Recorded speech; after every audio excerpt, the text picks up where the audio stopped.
means more secure. Circular economy really has very, very positive and strong business benefits. And Brian, our trainers will tell you a bit more about that later.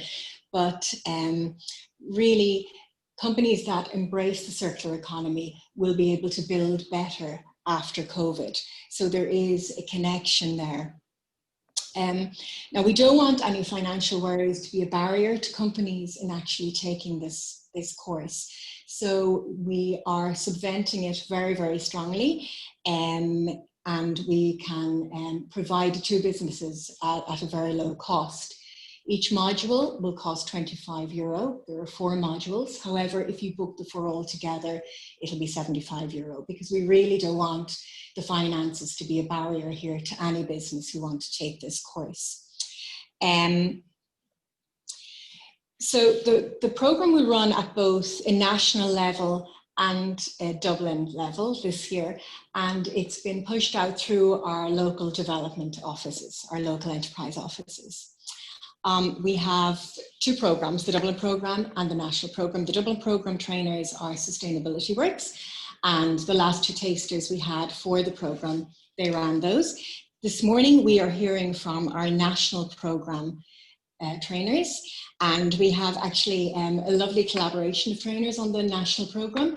We have very, very strong experts in the field.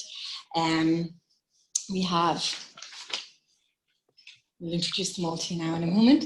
The training will take place during September and October, but today's taster session is really just a chance for you to see what MODOS is about, what's involved, and if it's the right course for you. Now, the program actually begins next week. So to make things just a little bit smoother and easier for you, anybody who has taken this session this morning, I'm going to send you out an online application form in case you want to apply. It'll just make it smoother than actually having to go in and do an expression of interest through our website. It'll make it a little faster for you because we have a very tight turnaround time. And please ask loads of questions this morning. As I said, this session is really for you. It's for you to figure out if this is the course you want to do, and ask whatever is on your mind, please do. And finally, I want to introduce you to our team this morning on the session. Here in DCU, my colleagues are Mary McSweeney and Michaela Ferrando from the Economic Development Office. We have Shay McGann from one of our training companies. She is actually going to manage all your questions this morning and gather those and make sure we've answered them all in our Q&A session. We will be hearing today from our trainers, Brian Kennedy and Declan Bogan from SUSTUB, Dr. Tara Shine and Madeline Murray from Change by Degrees, and James Hogan and Eileen O'Leary from the Clean Technology Centre based in Cork Institute of Technology. So that's my bit done. And now we're on to the very interesting stuff. And I'm going to hand you over to Brian and his team to talk you through the MODOS programme and the agenda for this morning. Thanks so much. Thank you very much, Joanne. For those of you who don't know Joanne, she is the powerhouse behind this program, and she, I think, personally has carried this whole initiative. So thank you, Joanne. She's both passionate and enthusiastic about the subject of circular economy and waste management. So thanks again, Joanne, for bringing this all together this morning. My name is Brian O'Kennedy, as Joanne said. I'm the Managing Director of Clearstream and co-founder of SUSTUB. And we're leading the training program, the MODOS training program, the National MODOS training program. I participated last year in the Dublin pilot, which was very interesting and very successful, and delighted, along with the partners in Sustainability Works who are running the Dublin program, to be driving this initiative in such an important area. So the agenda today that we're going to go through, and it's great, there's well over 30 of you on the call, is to go through some introductions. I'm going to give you a very quick introduction to the circular economy. Such a broad and wide subject that I couldn't possibly do justice to it, even in the 15 or so minutes that we'll be talking about it. But we're going to get the experience from the wider group as well. And we'll give you an overview of the program. I'll introduce the trainers, and then they're going to talk about their specific areas of expertise and what they feel they're going to bring to the training program that's unique. And we have, I'm going to introduce them to you now, but we have basically 4 master classes. They're split into 2 sessions each, and each of them will talk about their particular program. And then we're going to have probably the most interesting part is a panel discussion, a knowledge share amongst the participants, and we're going to ask you to participate as well and ask any questions that you have about the program. I'm not sure this is going to work, but before every training course, we're going to have a little Pete Seeger who has a tremendous song. I don't know if any of you have heard it, but you can read it there at the side. And the song goes, if it can't be reduced, reused, repaired, or refurbished, resold, recycled, composted, it really slips off the tongue, doesn't it? Then it should be restricted, redesigned, or removed from production. So 89 years of age, we have an anthem. Every program should have an anthem or a song. So I suggest that before every training program, we're going to sing Pete's song. It doesn't sound like I'm going to be able to play him this morning, but you are going to get the slides from today. So I encourage you to work on your singing between now and the kickoff of the course. So just in terms of, here he goes, he's going to jump in now, and here we go. We'll give him a go.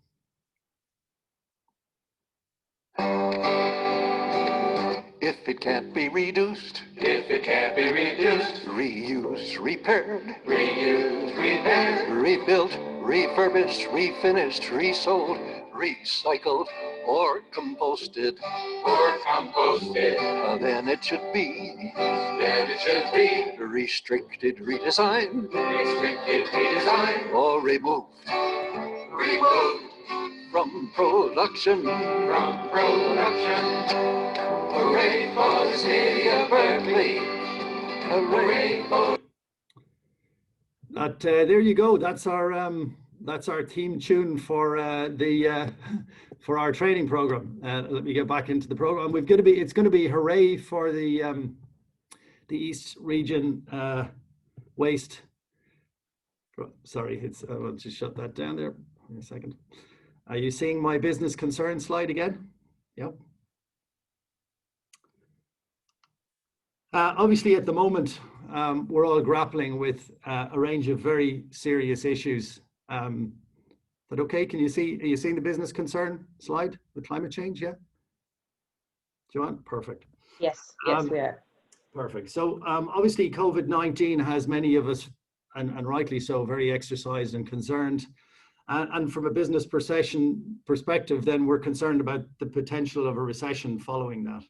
However, the issue and topic of climate change and sustainability has actually become an even stronger topic, and those of us who are actively in the business, in the industry, are very conscious of the fact that far from being pushed down the agenda, the whole issue of sustainability and climate change has become more important, whether it's because people have been more conscious of the environment that we're living in, or they're more conscious about the fragility of the overall system.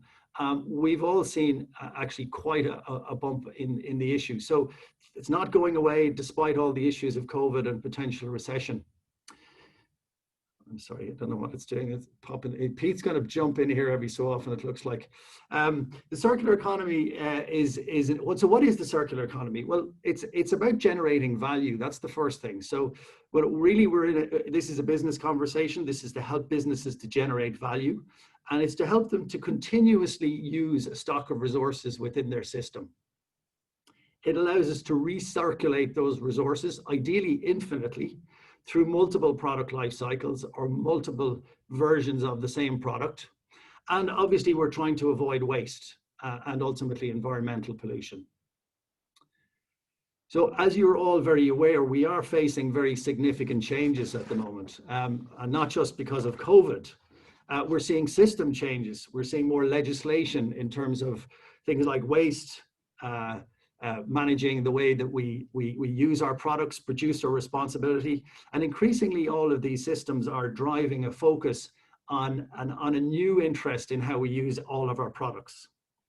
Financial systems are changing. So there's a lot more financial incentives for us to actually reduce the impact of what we're doing. We've got circular business performance. Investors are now looking very carefully at what we're doing with our resources. And finally, there's all these supply chain pressures around material availability and demand. We're also seeing organizations such as the Ellen MacArthur Foundation. I mentioned government's EU Circular Economy Package and the Right to Repair. All of these initiatives and advocacy groups are now driving an increased focus on the circular economy.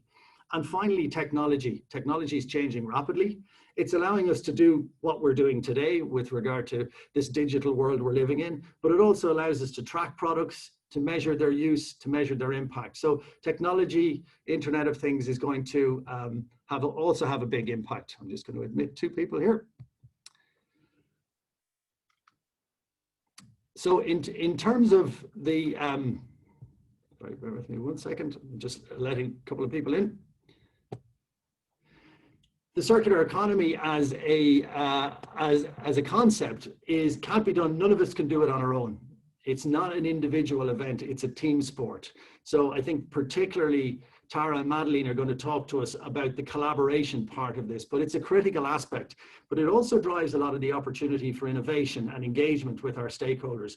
Because it's something that we don't do on our own, we have to buy differently, we have to sell differently, we have to have different contracts. So it's a team sport. And I think that's one of the things that most of you are going to get out of this program is the enjoyment of working with each other on the program as to how we're actually driving these initiatives forward. Some of the benefits of the circular economy. I mentioned financial and legal risk. So many people look at this and say, is this some sort of a soft sustainability issue? It's not. There's very real opportunities to reduce cost and reduce risk in terms of the circular economy. We have the customer and employee proposition. So circular economy models, particularly product as a service type models, allow us to have much greater engagement with our customers. They come back to us for loyalty. They come back to us to share the products and for us to rental models. So it actually generates a much stronger customer relationship and improves our competitive position. In terms of process and supply chain, it's a source of innovation.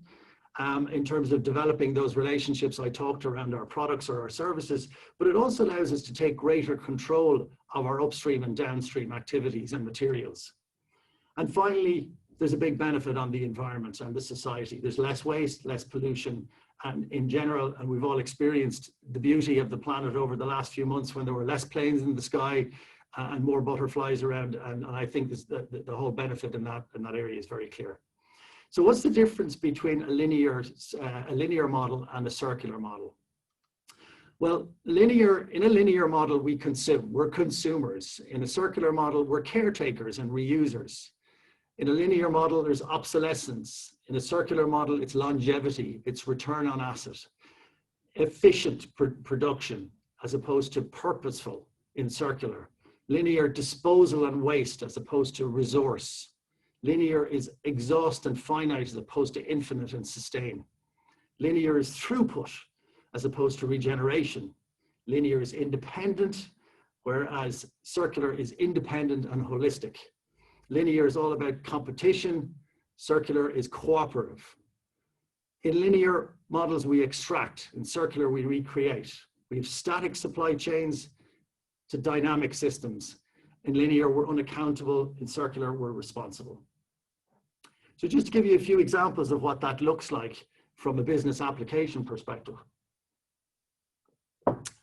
And as I go from left to right here, the opportunities become bigger, as do the environmental impacts. So a basic level of circular economy, something like recycling, relatively easy place to start, process innovation, where we maybe better manage our raw materials and our waste. Product innovation. So here there's a higher degree of innovation required. It often requires us to deal in a different way with our partners. So think of things like extending life cycles, upgradability or repairability. Excuse me. Business model innovation. Harder to implement, obviously, in this case, as it requires value chain collaboration. But we're talking about things here like rental models or refill models. And finally, is systemic innovation. And this is where we actually change our whole business model. And this is things like sharing platforms and products as a service.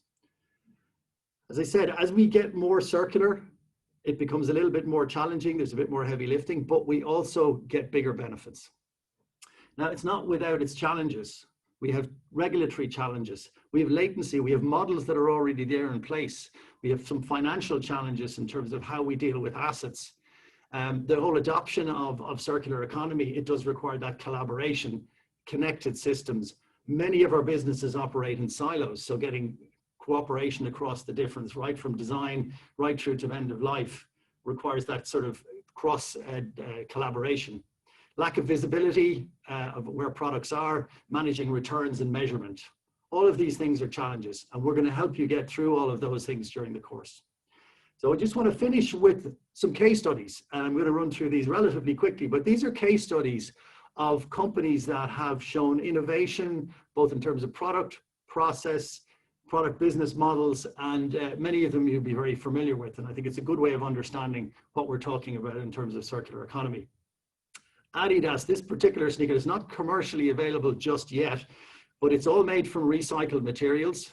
It is all recyclable. It is one material. So everything from the laces to the soles to the shoes, the uppers, all one material. So good example of a product that is circular in terms of its inputs, but also circular in terms of its output and full life cycle. Apple, this is an interesting one because if you, Apple have published this, their full footprint, carbon footprint for the full organization globally. We're talking about 25 million tons, metric tons of CO2. But you'll note that at least 70 to 80% of that is in the materials. It's in chips, in circuit boards, in aluminium, in various physical materials, manufacturing materials. So the ability to keep that product alive and the ability to be able to reuse those materials has an enormous impact on the carbon emitted from Apple's product. Refill models, again, I mentioned customer loyalty area, a great way of bringing clients back to you. But again, increasingly, we're seeing these sort of refill models coming into. Boots have launched one in their health stores, and many other stores are looking at this idea of refill, where the client automatically comes back to get their products used, obviously reducing packaging and allowing for that brand connection.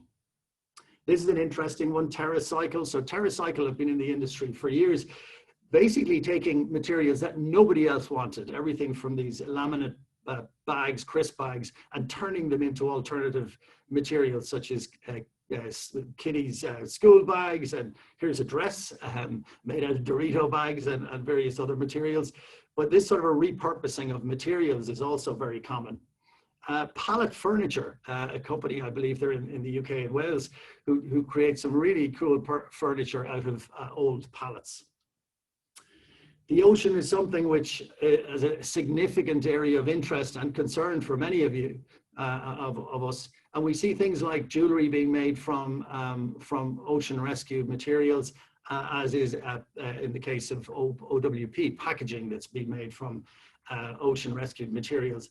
And G-Star raw jeans, called a fiber called bionic yarn, again made from recovered plastics from the ocean.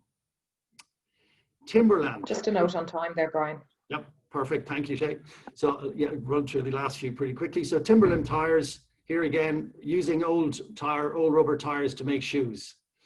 Animal free, so reducing is one of the key elements here. So looking at how do we take out any harmful or materials that are, again, from a usage perspective. So Perfect Day milk. Remanufacturing, so this is a really interesting one from HP. Basically their Instant Ink program, where you can send back your cartridge, it refills, your printer will actually tell them when you need a replacement. So a very circular model. And we're seeing a lot of refurbishment of technology. So mobile phones, IT, and giving this a second life. Again, in the Apple example, you see the environmental benefit. And not just at smaller, cheaper products, but at the very high-end organizations like Philips, realizing that refurbishing healthcare systems is very beneficial. This is a very interesting one, again, from Sky, in that many of you who are subscribers to Sky will realize you don't own the box. They own the box. They take them back. They refurbish them. But the whole model is a delivery, not of a Sky box. It's a delivery of a service. Reuse and refill. Again, the filling station in Galway, the Eco Store, where you can go and have your products refilled, again, loose product. product as a service offering again from Ireland, Urban Volt, lighting as a service solution. Very interesting model, and many of us are aware of these product as a service type models. Again, tool rental models from Hilti. Why do we need a shed full of tools? My wife constantly asks me that. Rental is an increasingly popular model. Reducing the harmful materials, so the whole jungle culture, all made from renewable materials and ethically sourced. And here's one where Pepsi have launched, effectively it's the old soda stream where the concentrate is in the top of the bottle and you put the water in yourself. IKEA, ultimate linear supply model, as a retailer are turning it all. They're changing ownership models, they're renting product, they have a big take back policy, so really interesting one there. So that's a real whistle stop tour, guys, through all the case studies that we thought might be interesting. And then just to talk about the program. So we have, as I said, we have 4 modules. First one covering the circular economy introduction and principles, delivered by SUSTUB. And the second module is sustainable procurement and supply chain. Modules 3 and 4, module 3 delivered by the Clean Technology Centre is on resource efficiency and cost reduction. And change by degrees, as I said, customer engagement and stakeholder engagement and communications, module 4. Workshop 1 starts, as I said, on I think the dates are there, September 8th and 11th. So I'm just going to introduce the team, and each of them are going to share their thoughts and their program with you.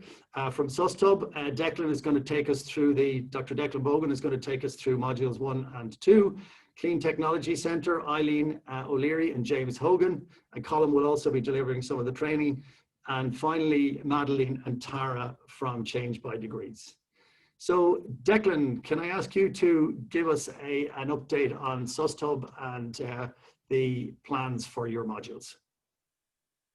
Thank you very much, Brian. Good morning, everybody. And again, thanks, Joanne, for the opportunity to be able to have this taster session this morning. And it's been great working with the rest of the team on this program. So just to give you a sense, I'm Declan Bogan. I've had the privilege over the last 25 years. It goes up every time I write my bio. A little bit more every time, but I've had 25 years of working with senior leaders in both very large organizations and right down to the startups across multiple sectors. And for the last 15 years, the focus has been on business model innovation, design strategy, and most recently in sustainability and the future of work. And sort of with Brian and I, we set up SUSTUB about 6 months ago, in the realization that a lot more companies were asking us for, on the sustainability journey, about awareness, about education, about learning. So our first programs were launched during the summer. So we're focusing around sustainability, carbon footprinting, design strategy and innovation, circular economy, to help companies on that, learning sort of phase so that they can then build their awareness. So we've worked with the likes of Dublin Chamber, Centre for Design, the Future of Work Institute, Flex, Cisco, Smurfit Kappa, Microsoft, etc. You see the names there. So they're big brands that are embracing this whole concept of sustainability, circular economy, carbon footprinting, etc. So Brian, can you move to the next slide, please? So SUSTUB have the first two modules. So the circular economy introduction and principles. We need to ground the story of the what, the why, the how, the who, and the where of the circular economy. So that's sort of first to 8th and the 11th, I think it is, of September, that we will be focusing in on that top level picture. What's the context? How do we immerse you in the what and the how of the circular economy, and then explore where's the value? Like it's all very good and well to understand a little bit about the circular economy. How can you actually think about it and implement it in your business? So, by the end of the program, and we will focus on process, product, business model, and systemic innovation, and be able to then factor that into your own business. It'll be highly interactive, engaging, and real-world application focused. So it's not just theoretical. So by the end, you'll have understood the basics, the principles, and the drivers. How best to embrace it in your business. What are the risks, the opportunities, and the benefits? real practical approach. So Brian showed some examples that time of sort of real world circular economy examples. You know, there's some fundamental learnings you can gain from lots of companies and lots of organizations and lots of thinking that's gone on for the last 50 years. Because circular economy is not necessarily new. It's sort of how do we repurpose all those learnings and actually factor them into our own business.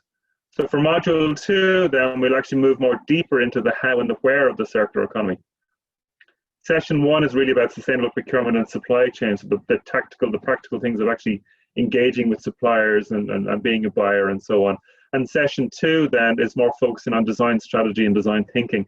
And how do you actually have the right mindset in place? How do you be more user-centric and human-centric, societal and planet-centric? And actually how you think about how you design your supply chain and design those those engagements. So as I said, by the end of that, you'll be able to know and identify supply chain opportunities, have a basic understanding of the application of design strategy and design thinking, and actually how you apply that to your own strategy and your own approach, and be inspired through real world examples and apply those to your own business. So I think there's QA later on, so we can actually go into a little bit deeper as we in the conversation. Thanks, Brian. Thanks, Declan. Excellent. So I think, is it James or Eileen? Yeah, it's myself, Brian. I'm going to start off just to give a little bit of a background to CTC, and then I'm going to just hand over to James, who'll give a little bit more detail on the work we've done with businesses and also what we'll be doing in our module. So just a quick little recap of who we are. We're a not-for-profit in Cork Institute of Technology. We're set up in the early 90s. We're there now nearly 30 years. I've been there for a big chunk of that myself, 20 odd. I can understand what Declan's saying. So we've provided guidance and advice and projects and programs to various people both within Ireland and abroad. And we would have set up originally the recommendation via a project report on setting up the National Waste Prevention Programme. So that was something that we suggested originally. And I kind of would agree with both what Brian and Declan were saying, in that, circular economy is the latest word for something that, has been around for quite a while. Would have been originally cleaner production and so on, clean technology and so on. And now it's, it's evolved into circular economy. So it's been around a while, but it's of course it's a bit urgent to get it implemented. We recently produced a report for the EPA on the effects of the COVID shutdown on the environment, and it's kind of shows you in some ways that the estimate for the reduction in carbon emissions over the lockdown period was only a reduction for the year of 2.5%. So even though we had all that kind of sacrifice and shutdown, there was a very small reduction. So the outcome really is that we can't, we can't cure this by shutting down things and knocking things off and stopping people from living. We have to change how we do things. So that's a little bit of my thoughts on what the lads were saying earlier. We're also working with people like the OECD. Recently we're doing work with some of the countries in Eastern region like Moldova, Azerbaijan and Georgia. And we've also done various training courses before on waste prevention and so on for various bodies. You can see them listed there. I'll hand over to James now, James Hogan, my colleague, to carry on and to talk a little bit more about what we've done specifically with businesses and about our modules. Thanks. Morning, everybody. My name is James Hogan, and I've worked for more than 20 years as well in the Clean Technology Centre. I won't say how many exactly. We've worked with SMEs for many years. As I say, like the centre's been in existence for, I think, 28 years. And we ran some major programs such as the Green Business Programme, the Green Hospitality Programme, and we're also running programs on behalf of the Department of Agriculture at the moment.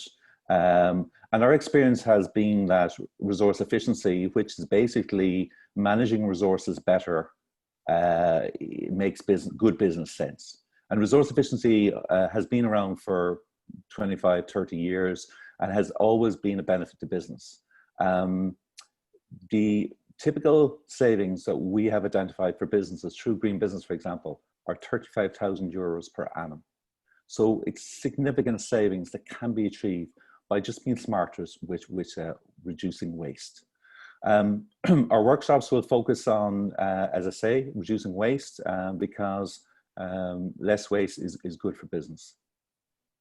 The initial workshop will focus on energy efficiency. And for most businesses, whether you're small or big, you probably spend a lot of money on energy. So this is really where we start, and we will look at your bills, because bills tell a lot about your consumption. And a problem for a lot of businesses is they don't understand consumption, and consequently, they don't understand waste. So if you don't understand your waste, how are you going to manage it? So this is where we start. We'll also be focusing in on, in the second workshop, on waste and water. And again, we will be benchmarking, looking at how much waste you are producing. For example, in the hospitality industry, we will be looking at waste produced per cover. And we do have established benchmarks on that. And by comparing your benchmark against those, we can see how good or how bad you are. And I think the problem with waste is people don't actually understand the full cost of waste. I'll give you an example. A brown wheelie bin that's taken away from a restaurant costs 14 euros to have it collected. And for most management, they think, oh, that cost me 14 euros. But in actual fact, it costs you 250 euros in waste food that went into that bin. So we have to look at the true cost of waste. We will be looking at the opportunities for your business. We'll be identifying opportunities, and we would like to use these 2 workshops to actually go into your process and identify opportunities for your business. And we do have a lot of tools. We have a lot of guidance documents that we've created already through the various programs. So we will be using those. And I suppose one of those tools is the Green Business online tool. And anybody can go in there today, go online and do a self-assessment of their business and get a recommendations and a report on what you can do in terms of resource efficiency. So there's a lot of resources out there. There's a lot of case studies. We've worked with a lot of businesses, and we have loads of examples, and we will share them with you. I wrote down a few of them last night just to give you a taste. You know, for example, an engineering company in Galway with 200 people, they reduced their electricity bill by 25,000 euros per annum by requesting employees to turn off equipment at lunch breaks, at end of shift. And by doing so, you just reduce their consumption by a very simple measure. A shopping centre in Dublin reduced their water consumption and water bill by 25,000 euros a year by fixing the leaks. And the reason they found the leaks was by benchmarking, identifying their consumption, and then focusing in on the issues. So the outcomes from our course will be that you, as a business owner, will now begin to understand your bills and understand how to benchmark your business for energy, water, and waste. We hope that you will have identified a number of resource efficiency opportunities for your business. We will have prioritized those in terms of which give you the quickest payback.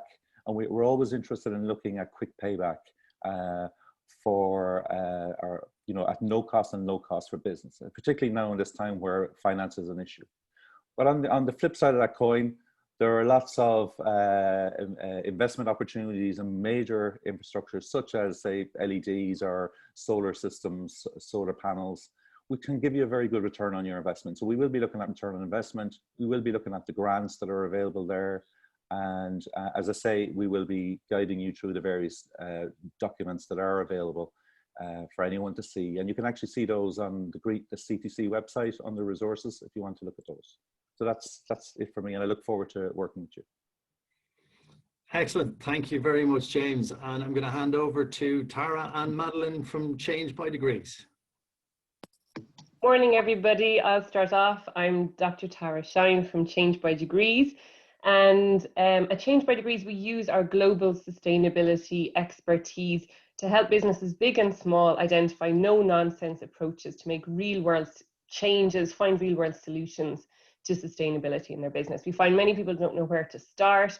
We find that perfection and this need to be perfection to be green is intimidating to people. So we're all about a practical, step-by-step, let's make things better approach. And as I say, that applies equally to businesses big and small. So if you're a cafe, if you're a 2-person organization, there are still things you can do to improve your sustainability credentials. Madeline was going to tell us a little bit about the services that we provide. Hi everybody, thanks for having us today. So the services that Change by Degrees provide to our clients, both big and small, are wide-ranging. We do motivational talks in town halls, and we deliver workshops and webinars and leadership masterclasses and mentoring. And normally, obviously, we do that face-to-face, but obviously we've pivoted now so that it's all online as well. We also create strategies, sustainability strategies and policies and action plans for organizations. And we develop and co-create engagement campaigns for both staff and communities. And finally, we do specialized sustainability communications, because sustainability communications requires an extra understanding of all the nuances of sustainability and the 3 pillars of sustainability. It's not just environmental messages that you need to push out, there's social and economic, and they will earn you social value. So that's a range of some of the services that we can provide. And then to let you know what this means in terms of working with clients, so we worked with Populo, they're an internal communications company down here in Cork. We helped them to co-design and deliver an employee engagement campaign. And what they found was that employee understanding of sustainability increased from 54% before the campaign to 81% afterwards. So real results in terms of learning for their staff. But that meant that 88% of their employees realized that that company, Popular, was committed to sustainability and circular economy. And as a result, their staff are really excellent ambassadors and champions of the business's commitment to sustainability. And this led to them being shortlisted for a Green Award the first time they applied in 2019.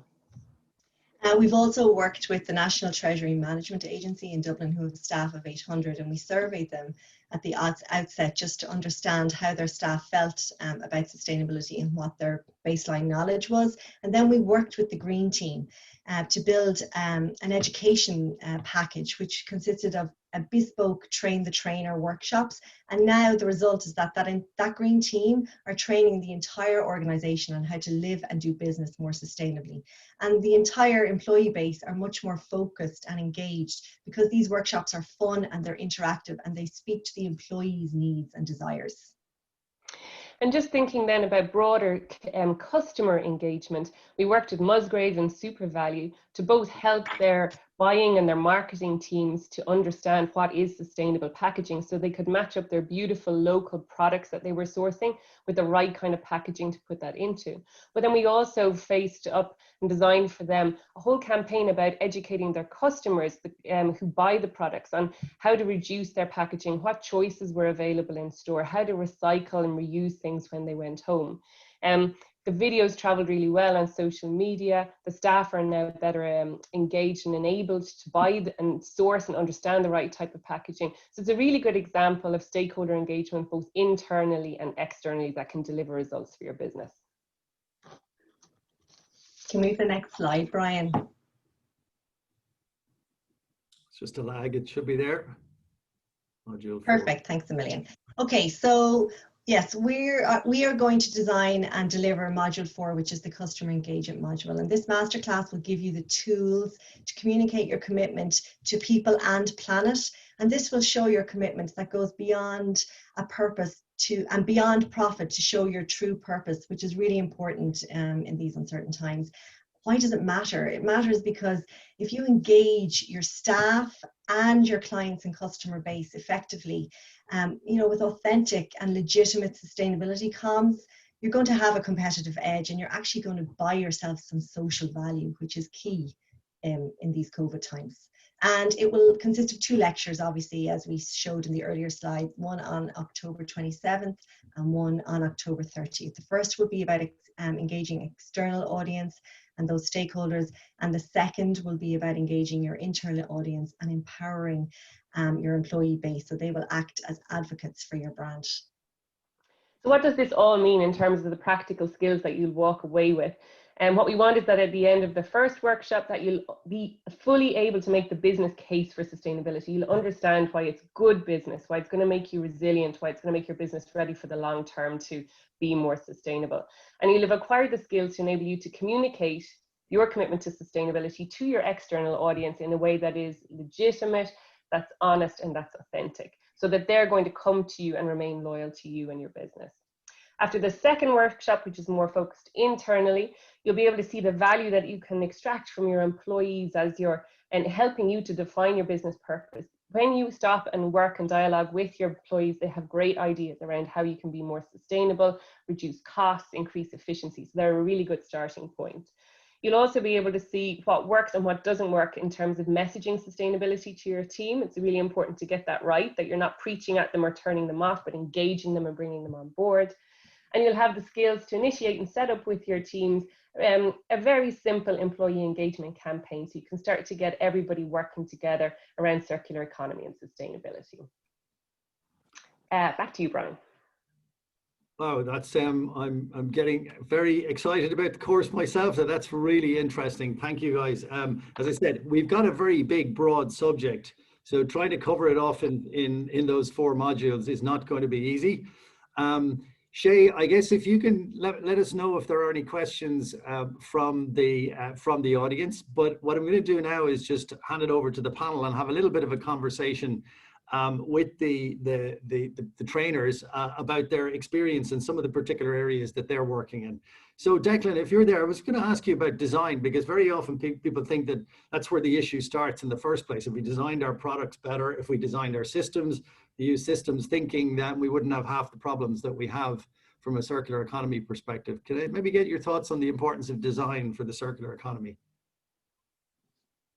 You're on the button, Brian. It's sort of poor design, it's where a lot of the problems start from, and it's actually taking that holistic approach, that the concept of systems thinking, where you think in, everything is interconnected, everything links to everything else, and the circular economy is that holistic approach, that if you think linear and you think about the design of a product or a process or a business model, you actually now put a circular lens on it and use the same design principles and the design approach, then it brings you to a different place. So it's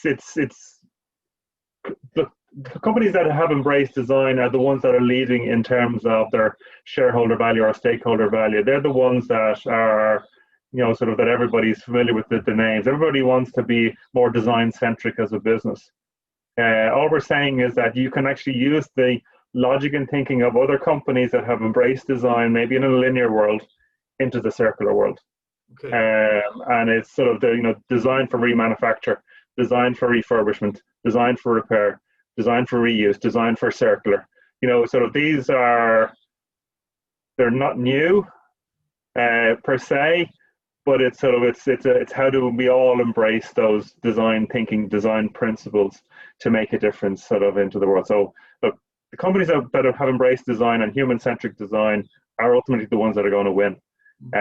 Poor design ends up with wasteful solutions, wasteful products. That's why, like the likes of James looking at waste, if you design the waste out from the start, there would be no waste. Okay. And again, it's about how you think. And that's a good segue to James, because James, obviously that sort of strategic planning that's required, or strategic thinking around product design and system design, you're at the coalface, so you're actually helping companies then to implement that through energy, waste, water efficiency programs. So I mean, is that where the money is, or is what's the resource efficiency? What are the key, particularly for SMEs? I mean, I think we have to be conscious. These are people who are running, they're probably several functions themselves in the business. So how does that apply particularly for SMEs maybe? Yeah, as I said in my presentation, I think the starting point for every business is actually to identify where the waste is. And as busy business owners, many don't have time to look at that issue. I know we do a lot of work with the food industry, the hospitality industry, and they don't know how much food waste they have, for example. And once they begin to measure that and see how significant it is, then they wake up and they start taking steps, and that's when they need to go back into the process, go back into the kitchen, and look at the opportunities for minimizing waste all along the process. Everything from purchasing food from day one, storing food, planning menus, to actually serving food and interaction with the customer. So good interaction with a customer, for example, can actually reduce waste, because if you explain to a customer what's on the menu and what's in the actual food, they might decide not to pick that choice of food and not waste it. That's just a quick example. Eileen, do you have any to add on that one? Or? I would just say, like, from a, not just from, like, say, from a broader point of view, it's, you know, when we talk about waste, we're obviously talking about across the board, water use, energy use, materials, packaging, and so on. And obviously, a lot of looking at the list of people who are here, you know, there's a lot of manufacturing people involved in, you know, SMEs involved in manufacturing. So it would be something that, you know, we'd try and look at in the course, you know, very much involve what you are dealing with on the ground, and I would hope that we'd have quite interactive sessions, the 2 sessions, and that we would be, you know, tailored to what is relevant to the people who are going to actually get involved in it, and try and help people identify potential solutions that they can look at. And if I might add to that, to James and Eileen, that sort of, I think if we set a bar that we can no longer use the word waste. Waste is now a resource. So in a design world, with design thinking, that all waste is a resource. So if you actually rename waste as resource, it gets you to a different place. You know, so you actually, if you change the language and change the mindset, then waste is no longer seen as a cost, but actually as a value center. So with, you know, from a designer's perspective, you know, there is no waste. It's just another resource in a different place. Very good. And speaking of changing mindsets and changing behaviors, we spoke about this being a team sport and collaboration being critical. It doesn't happen without changes in buying and selling behaviors. Tara, Madeline, in terms of how critical the communications and the stakeholder engagement piece are to being able to deliver circular economy models. Yes, so Brian, it's critical. We've worked with lots of small business owners. James gave examples from the hospitality sector where the owner is frustrated about the amount of waste in the system and the wrong thing being in the wrong bin and how much this is adding to their recycling and waste costs. And you can't change that if you don't engage your staff, because they're the ones working in the kitchen, they're the ones clearing the plates, they're the ones standing in front of your customers. It's not you as the owner.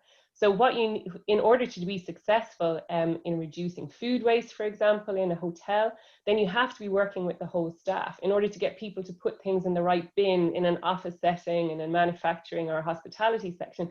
Your staff have to be motivated to know why that's important. They have to have the infrastructure in place to help them to put the right thing in the right place.